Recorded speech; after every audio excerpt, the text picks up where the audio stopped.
the occasional haystack. The first bombs fell wide, shaking the earth beneath us like a giant's fist. They say the ground is the worst enemy a soldier can face. Mud that swallows you whole, mines buried beneath your boots, and hills that seem to grow taller with every step. But on that day in the fall of 1944, I learned the ground wasn't the enemy at all. It was the sky. My name is Henry Callahan, Staff Sergeant, 101st Airborne. I'd already jumped into Normandy and thought I'd seen hell itself. But nothing prepared me for that October morning, when the heavens themselves seemed to turn against us. We were in Holland, holding a stretch of road that cut through flat fields dotted with farmhouses. Operation Market Garden, they called it. The plan was bold, paratroopers dropping deep behind enemy lines to secure bridges and roads until the armor could catch up. It sounded like a clean stroke of strategy, but war has a way of laughing at plans. At dawn, the air had been clear and calm. You could hear the distant church bells faint through the morning mist, mingling with the clatter of pots from a farmhouse where a Dutch family had risked feeding us. For a fleeting moment, it felt like life, normal life, still existed beyond the war. And then we heard it. A low, rising hum. Not thunder, not the wind. It was mechanical, metallic, swelling from the horizon like a storm. Our heads all tilted upward in unison. Luftwaffe. Black specks at first, crawling across the pale sky, then growing, dozens, maybe more.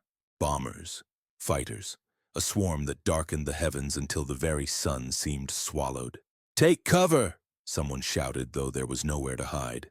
Flat fields stretch as far as the eye can see, broken only by shallow ditches and the occasional haystack. The first bombs fell wide, shaking the earth beneath us like a giant's fist. Dirt rained down, clumps pelting our helmets. Then came the shrieking whistle, the kind you never forget, before another explosion split the air, closer this time. The farmhouse we'd eaten at an hour before burst apart in flame and splinters. The family inside never had a chance. I remember my throat going dry as I scrambled into a ditch with Private Collins, a kid from Missouri who had never been further from home than Kansas City before the war. His eyes were huge, white in the dirt, his rifle clutched to his chest like a cross. Machine gun fire raked the ground as Messerschmitts swooped low, their engines screaming like banshees. You could see the pilot's goggles flash in the morning light as they strafed us. The very sky, the thing we paratroopers had trusted to carry us into battle, was now raining death. I pressed my face into the mud, the soil cold and wet against my cheek. All I could think was, this is it. This is where it ends. Not on the beaches, not in some heroic charge, but flattened like an ant under the heel of a sky gone mad. But war doesn't let you die easily. It drags it out, teases you with survival before trying again. When the strafing finally paused, I lifted my head, coughing mud, ears ringing from the concussions. Smoke curled across the fields, black columns rising to join the gray of the sky. We were still alive, for now, and that's when the real fight began. The raid should have been over in minutes. That's how these things usually went. Planes roar in, drop their payload, and vanish back into the clouds. But this wasn't a strike. It was a hunt. The Luftwaffe circled back, their silhouettes growing larger against the gray. We braced again. The second wave came in lower, more precise. Bombs whistled, tearing through the air before detonating with bone-rattling force. Earth heaved upward, hurling dirt, stone, and men into the sky. Collins clawed at my sleeve, screaming something, but the blast swallowed his words. When the dust cleared, I saw the boy clutching his helmet, his lips moving in frantic prayer. I don't know if he was begging for survival or forgiveness. Maybe both. Our platoon scrambled across the fields like insects scattering from fire. There was no formation, no order, just the instinct to survive. We dove into drainage ditches, shallow foxholes, even under the carcass of a dead horse left from some earlier skirmish. Anything that might shield us from the wrath overhead. Then through the haze came a voice. Strong. Grounded. "Hold the line! Hold, damn it!" It was Lieutenant Harris, thin, bespectacled, never much of a fighter, but he had something rarer. Steadiness. In the chaos, his voice cut through like a lifeline. Men rallied to it, dragging themselves toward his signal. I crawled, mud caking my hands, shrapnel slicing my sleeve. Beside me, Doc Hanley, the medic, was already kneeling over a wounded private, pressing bandages to a leg that was more blood than flesh. His hands shook, but his eyes burned with focus. The sky could fall, the ground could crack, but Hanley would still be patching up the broken. A scream overhead. Fighters diving again. Bullets shredded the ditch around us, spraying mud and water. I pressed my face flat, tasting filth. Harris shouted, "Spread out, don't bunch up!" Too late for Jenkins, who had huddled too close with two others. A strafing burst cut all three down in a blink, leaving only twisted bodies in the muck. The smell was what I remember most, not just the gunpowder. It was the acrid stench of burning fields mixed with the copper tang of blood, the sickening sweetness of charred flesh. It coated your lungs, made breathing an act of will. By midday, the sky finally quieted. Smoke hung low, choking the light. The fields were cratered beyond recognition, littered with the dead, ours and civilians alike. The Dutch family's farmhouse was ash, the barn a skeletal frame, clawing at the sky. We crawled from the ditches like ghosts, ears ringing, faces smeared black with soot. Harris stood, his glasses cracked, his uniform torn. He scanned what remained of us, half strength at best. "We hold this road," he said simply. His voice trembled, but the words stuck. That road was the artery for Market Garden. If we lost it, the entire operation faltered. And so we did what soldiers always do. We dug in. Collins helped me pile dirt into a makeshift barricade. His hands shook so badly he could barely hold the shovel. "Sarge," he whispered, his voice breaking, "why don't they stop? Why don't they just leave us?" I didn't answer. Because the truth was clear, we were never the target. The road was the lifeline. They meant to bury it, and us, with fire from the sky. That night we huddled in a ruined barn, the wind whistling through shattered beams. Men whispered to themselves prayers or curses. I lay awake, staring at the holes in the roof where the stars should have been. But the sky wasn't ours anymore. It belonged to the enemy. And deep inside, a terrible thought settled in my chest. If the sky could betray us, what else could we count on? Morning came, but it brought no peace. The sky glowed a dull orange from the smoldering fields, the air thick with the stink of burned wheat and oil. We were shadows moving through ruins, clutching rifles that felt like toys against the wrath of the heavens. Lieutenant Harris gathered what was left of us near a cratered crossroads. He had a map spread on the hood of a wrecked jeep, using a broken bayonet to pin the corners against the wind. His glasses hung crooked, one lens spiderwebbed with cracks, but his voice stayed steady. "This road is our lifeline," he said, tapping it with his finger. "If it falls, the armor never gets through. That means our boys in Arnhem starve.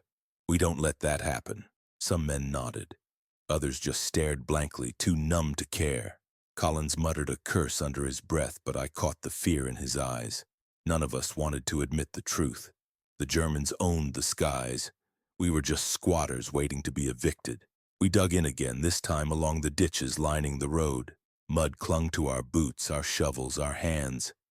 Each scoop of earth felt heavier than the last, as if the ground itself resented us. Harris walked the line, offering quiet words. "Good work, Corporal. Keep your head down, son." Little things, but they mattered. In that hell, kindness was stronger than armor. Around noon, we heard the distant thrum. Engines. More bombers. My stomach clenched, but this time the sound was different, deeper, heavier. Tanks. Our tanks. The first Sherman rumbled up the road, its treads clanking, its hull scarred from battles we couldn't imagine. The men inside waved down at us, tired grins on soot-streaked faces. Behind it came half-tracks, supply trucks, and another column of infantry. Reinforcements. Relief. For a moment, hope lit the ditch like sunlight breaking through smoke. Then the sirens wailed. Not ours. Theirs. Junkers dove from the clouds, sirens screaming like banshees. The tanks below had no cover. We shouted, waved, desperate, but the sky was already falling. The first bomb hit dead center in the column. Fire blossomed, metal shrieked, men scattered. A half-track cartwheeled into the ditch, crushing 2 soldiers before bursting into flame. The Sherman fired back, its cannon roaring, but against the sky it was a child throwing stones. We fired too, rifles cracking upward, tracers stitching useless lines. Collins emptied a full magazine, screaming at the heavens as if rage could pull planes down. It didn't. The road became a furnace. Trucks exploded one by one, their cargo of ammunition turning each into a rolling fireball. Men ran ablaze, their screams cutting through the thunder. Harris tried to rally us, shouting orders no one could hear. His words vanished in the roar. Through the chaos, I saw Doc Hanley again, dragging a wounded tanker from the wreckage. His hands were raw, his uniform singed, but he didn't stop. I wanted to help, but another blast threw me face down into the mud. When I crawled back up, Hanley and the tanker were gone, swallowed by the fire. The attack lasted minutes. It felt like hours. When the last bomber banked away, the road was no longer a road. It was a graveyard of steel and ash. Our reinforcements were shattered before they even joined the fight. Silence fell, broken only by the crackle of burning wrecks. Harris stood at the center of it all, shoulders slumped, his map gone. He looked at the devastation with hollow eyes. Then he said, barely above a whisper, "They'll write this one off as bad luck, but you and I know this road cost too much." I wanted to tell him he was wrong, that it wasn't over. But as the smoke curled into the sky, blotting out the light, I couldn't make myself believe it. And somewhere inside me, the thought returned, cold and merciless. If the sky could turn against us, what chance did we ever have? After the raid, silence settled like a shroud. Not peace, not relief, just the kind of silence that follows when the world itself has run out of screams. We moved among the wreckage like grave diggers. The air shimmered with heat rising from twisted metal. Flames hissed and popped as ammunition cooked off inside ruined trucks. The dead lay sprawled where they had fallen, their faces gray with ash, their eyes staring blankly into a sky that had betrayed them. Collins staggered past me, his helmet gone, his hair singed at the edges. He stopped beside a burned-out half-track, staring at the blackened remains inside. I touched his shoulder. He flinched, then shook his head. "That could have been us, Sarge." His voice cracked. "Why wasn't it?" I had no answer. War never hands out reasons, only consequences. Lieutenant Harris called us in, what little was left of us. His map was gone, burned with the Jeep, but he didn't need it anymore. The road was still there, scarred, cratered, littered with bodies, but still there. And until someone told us otherwise, it was still our mission to hold it. We dug deeper, not foxholes anymore. Graves we were climbing into willingly. Every man shoveled in silence. The scrape of metal against dirt the only sound. The sky above stayed empty, but none of us trusted it. Every gust of wind sounded like engines. Every crow overhead made hearts leap. As dusk fell, we ate cold rations in the mud. No one spoke. Collins sat with his back to the ditch, eyes on the sky, rifle across his knees. Hendricks fiddled with a broken watch he'd pulled off a fallen tanker, winding it as if time itself could be rewound. Doc Hanley hadn't returned. We didn't say it, but we knew what that meant. That night, Harris moved quietly down the line, checking on each of us. When he reached me, he crouched low. His face was pale in the moonlight, his voice low and steady. "They'll hit again tomorrow," he said. "They know we're weak, but until relief comes, this road is ours." I nodded, but in my chest, doubt gnawed. Relief, reinforcements, promises that always sounded like lies. Near midnight, Collins whispered to me from the shadows, "Sarge, why don't we just pull back, let someone else hold this cursed road?" I wanted to say yes, to tell him he was right, but I remembered Arnhem, the men up there counting on us. If we abandoned this road, we abandoned them. So I said the only thing that would keep him in place. "Because we're Marines, and Marines don't walk away." He didn't answer, but he stayed. The next morning came gray and bitter cold. Frost crusted the edges of the craters. We huddled together, breath steaming, waiting for the inevitable. The first rays of light revealed the devastation more clearly than before. Burned tanks like twisted skeletons, dead horses frozen mid-stride. The smell of smoke clung to everything. And then, the hum again. Low, steady building. Every man tensed, rifles snapping up. But this time, it wasn't bombers. It was ours. P-47 Thunderbolts, their engines a promise of salvation. They swept across the horizon in tight formation, sunlight glinting off their wings. Men cheered, voices raw with hope. For the first time in days, the sky belonged to us again. The Thunderbolts dove, guns blazing, strafing German positions hidden beyond the tree line. Explosions rumbled in the distance as their rockets found targets. Smoke curled up from enemy batteries, their power broken. We stood in awe, dirt-streaked, exhausted, but grinning like fools. Collins laughed, a wild, almost hysterical sound. "Look at that, Sarge. Sky's on our side again." I wanted to believe him, but deep down I knew better. The sky didn't belong to us, not really. It belonged to whoever commanded it at that moment, and tomorrow it might turn against us again. But for now, for one fleeting morning, it was ours, and that was enough to keep us breathing. The thunderbolts didn't linger. After strafing the tree line and sending the Germans scattering, they banked hard and disappeared into the horizon, leaving behind only smoke trails and ringing ears. For a few minutes, the road felt safe, but we knew better. Lieutenant Harris gathered us again, his voice steadier now. "We're not done. They'll regroup. But the brass knows we're here. Reinforcements will come. Until then, we hold." We'd heard those words before. Reinforcements. Relief. Promises that floated above us like the planes. Gone as soon as they appeared. Still, Harris needed us to believe, and maybe we needed it too. Collins sat beside me in the ditch, rubbing grime into his helmet like he could polish away the fear. "Sarge," he said quietly. "When I looked up at those birds, it felt like God finally remembered us." I nodded, though in my heart I didn't see God's hand in the sky. I saw men, machines, fuel, and timing. Luck, maybe. No more. That night, the Germans reminded us how fleeting luck was. The first shells landed just after dusk. Artillery, long-range, methodical, meant to wear us down. We dove into our holes, covering our helmets with shaking hands as dirt rained down. Every blast was closer, every concussion a hammer against the earth. Big Tom, our radio man, tried to raise command, his voice frantic into the handset. Static answered him. Somewhere behind the lines, maybe another barrage had cut the wires. We were blind and deaf. One shell hit close, too close. The shockwave slammed me into the dirt, my ears ringing, my mouth full of mud. When I looked up, Hendricks was gone. Not dead. Gone. The crater swallowed him whole. We dug frantically, fingers raw, calling his name. Hours later, we pulled him free, coughing blood, both legs twisted. Doc Hanley would have known what to do. But Doc was ash now. We bound Hendricks' wounds as best we could. His eyes found mine in the moonlight. Don't leave me here, Sarge. You're not going anywhere," I told him, though I didn't believe it. The shelling went on all night. We lost track of time. The world was nothing but flashes, thunder, and prayers muttered into the mud. By dawn, the barrage lifted, and what was left of us crawled out like survivors from under an avalanche.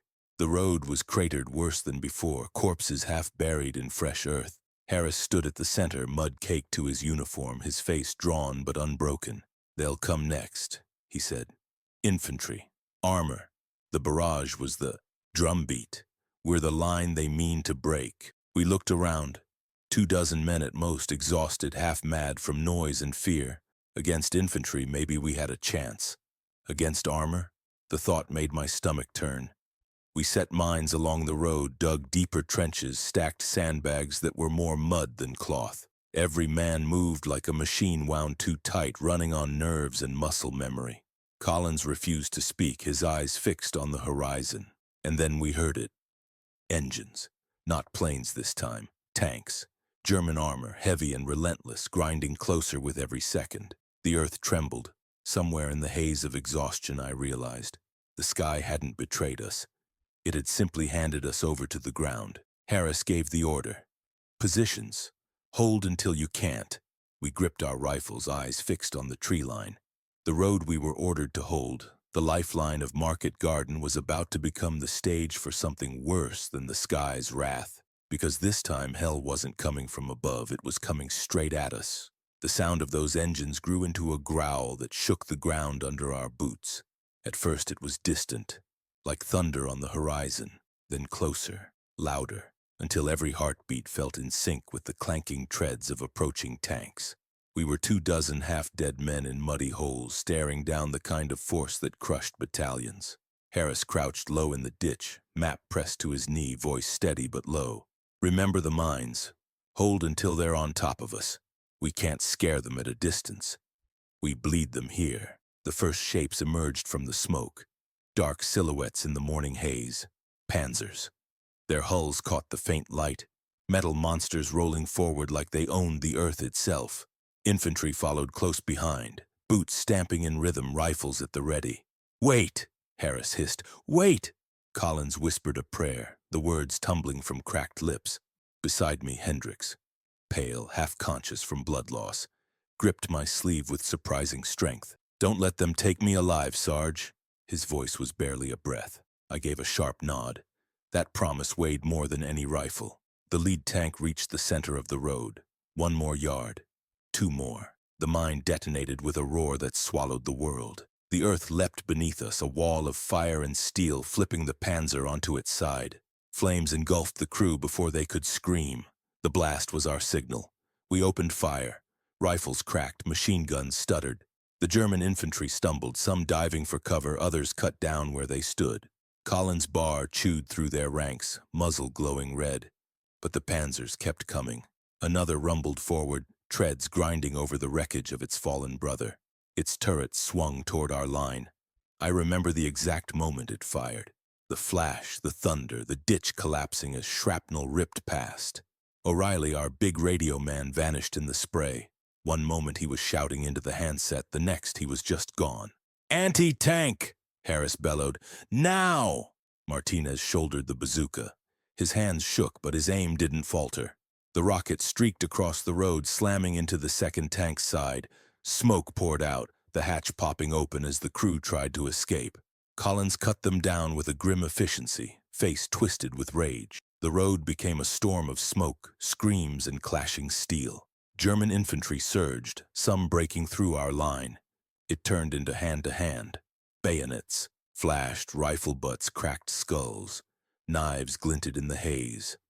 I remember the stink of sweat, mud, cordite, and blood all mixing into one choking smell. Hendricks lay in the mud behind me, still breathing, whispering prayers between clenched teeth.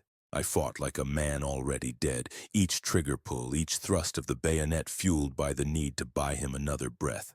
At some point, the sky joined the fight again. A flight of P-47s roared back in, strafing the column with cannon fire that tore into the tanks and scattered the infantry. The earth shook. The Germans broke and the survivors fled into the smoke. Silence crept in slowly like a thief, just the crackle of burning steel and the ragged gasps of the living. My hands trembled so badly I almost dropped my rifle. We had held, barely, but the cost. Collins sat in the mud staring at his weapon like it was a stranger. Harris slumped against the ditch wall, eyes hollow. Map forgotten at his feet. Hendricks coughed blood, lips moving in prayer, his grip on my sleeve finally loosening. The sky hadn't saved us. Not really. It had only bought us time. And I knew deep in my bones that time was the one thing running out faster than bullets. When the roar of the P-47s faded and the smoke thinned, the battlefield was unrecognizable. What had been a road lined with hedges was now a graveyard of steel. Tanks smoldered, their turrets blown open like broken jaws. German rifles lay scattered in the mud, some still clutched in lifeless hands. We had survived, but survival didn't look like victory. The ditch stank of blood and burned metal. Collins sat cross-legged in the muck, staring at nothing. His hands trembled on the smoking barrel of his bar, as if he wasn't sure whether to drop it or cling to it. Harris knelt beside the radio man's shattered gear, lips moving silently. Counting names, I think. Names of the men we'd lost. I crawled to Hendricks. He was still alive against all odds. His breaths were shallow, rattling. His eyes met mine, glassy but focused. Did we stop them? I nodded. For now, he gave the faintest smile. Good enough. Then his hand slipped from my arm, falling limp into the mud. I closed his eyes with 2 fingers, swallowing a curse I didn't have the breath to say aloud. We were ghosts sitting in the wreckage, and ghosts don't cry. Not where others can see. Martinez limped over, bazooka tube slung across his back. His voice cracked. We can't hold another push, not like that. We're spent. Harris looked up, face streaked with grime and despair. Doesn't matter. Command says we hold this road. If it kills us, we hold it. He slammed the useless radio down into the mud. And it might. We gathered what was left of our strength. Ammunition scavenged from the dead. Rifles cleaned with shaking hands. A few grenades tucked into belts. The living tended to the wounded with rags and whispered prayers. Every man knew we couldn't repel another attack, but every man prepared to anyway. As the day dragged on, silence pressed down heavier than the battle had. No more panzers yet, no more infantry charges, just the creak of burning wrecks and the caw of black birds circling above, waiting for their feast. At one point, Collins finally spoke, voice raw. "Why us? Why'd they throw everything at a handful of half-dead grunts in a ditch?" Harris answered without hesitation. "Because if they take this road, they cut the division in half. We're the cork in the bottle." His words were simple, brutal, true. I looked at the faces around me, mud-caked, blood-smeared, hollow-eyed. These weren't just Marines anymore. They were men carrying the weight of history on their shoulders, knowing full well history might crush them flat. That evening a mist settled in, cold and damp. It seeped into our clothes, into our bones, the kind of cold that makes you doubt you'll ever be warm again. We buried Hendricks when the sun dipped. No ceremony. Just a shallow scrape in the ditch wall and his dog tags tucked into Harris's pocket. Collins whispered a verse he half remembered from childhood. I drove the butt of my rifle into the earth as a marker. That was all we could give him. Night fell slow, smothering. We lay in our positions, rifles across our chests, eyes staring into darkness we couldn't pierce. Every rustle in the hedgerow was an army. Every flicker of flame from a burning tank was a signal. And in that long silence, a thought clawed at me, colder than the mist. The Germans weren't finished. They'd be back, stronger. And we were running out of everything but courage. Morning came gray and merciless. We were still in that ditch, stiff from the cold, every man hollowed out by exhaustion.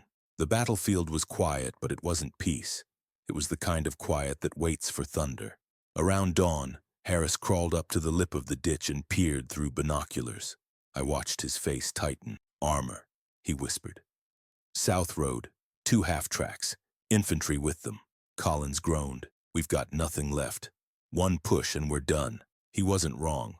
Between the 7 of us still standing, we had maybe 30 rounds apiece, no bazooka shells, 2 grenades, and the willpower of men who already knew the end. But orders were orders. Hold the road. We spread out along the ditch, weapons raised, every heart hammering. I could hear my own pulse in my ears, louder than the distant rumble of engines. Then, salvation. A faint drone in the sky, building to a roar. Harris lowered his binoculars, eyes wide. "Mustangs," he breathed. They sent the Air Corps. 3 silver P-51s streaked across the clouds, diving like hawks. Their 50 calibers chattered, ripping the column apart before it reached us. One half-track burst into flame. The other swerved into the ditch, spilling men who scattered like frightened insects. The fighters came around again, strafing with ruthless precision. When the smoke cleared, nothing moved on that road but wreckage. For the first time in 36 hours, I felt my shoulders loosen. We had lived to see another day. Barely. The relief was a bitter thing. It wasn't joy. It wasn't even pride. It was the knowledge that we'd paid in blood for every yard of mud we still held. Hendricks was gone. So were Riley and Doc. Too many names already carved into the ledger. Command radioed in by mid-morning. Reinforcements would take our position by nightfall. "Well done," the voice said, flat and official. "Hold until relieved." Well done. We just stared at each other, too tired to laugh at the cruel absurdity of those words. By dusk, fresh troops came marching up the road, crisp uniforms, clean helmets, plenty of ammunition. They looked at us like we were ghosts crawling out of the earth. Maybe we were. Harris handed over the ruined radio, his face carved from stone. Collins dropped his bar with a hollow clatter.